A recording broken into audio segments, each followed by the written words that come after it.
आज की कहानी है चिड़िया उड़ गई। रमेश सरकारी दफ्तर में एक बाबू था। बिना रिश्वत लिए कोई काम करना उसके उसूलों के खिलाफ था।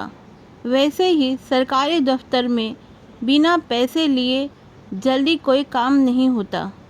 रमेश के पिता दयाल बाबू की गांव में अच्छी खासी खेती थी।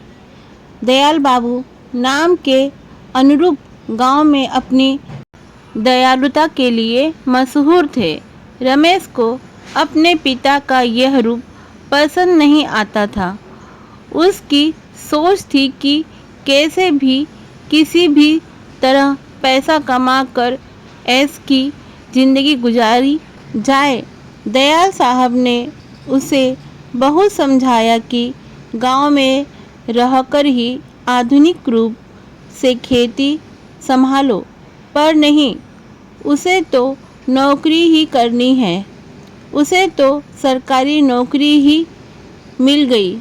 सरकारी नौकरी के कारण अच्छे संबंध भी आने लगे। अब तो रमेश बहुत खुश था।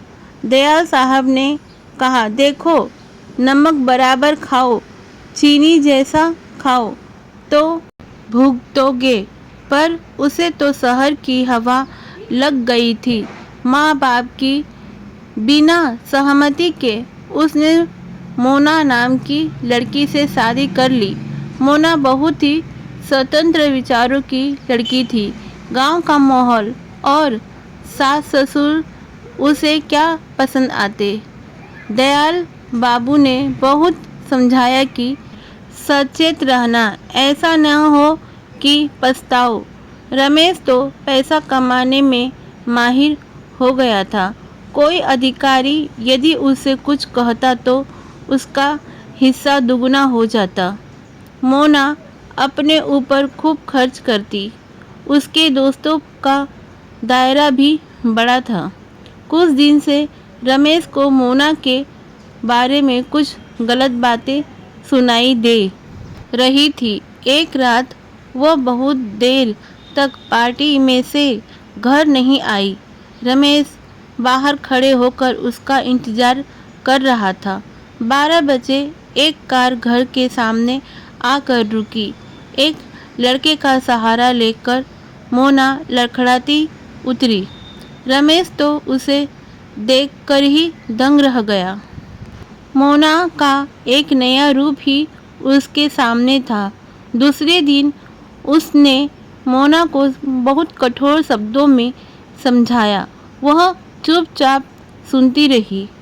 रमेश समझा अब शायद यह कोई गलत काम नहीं करेगी। 4-5 दिन शांति से गुजरे।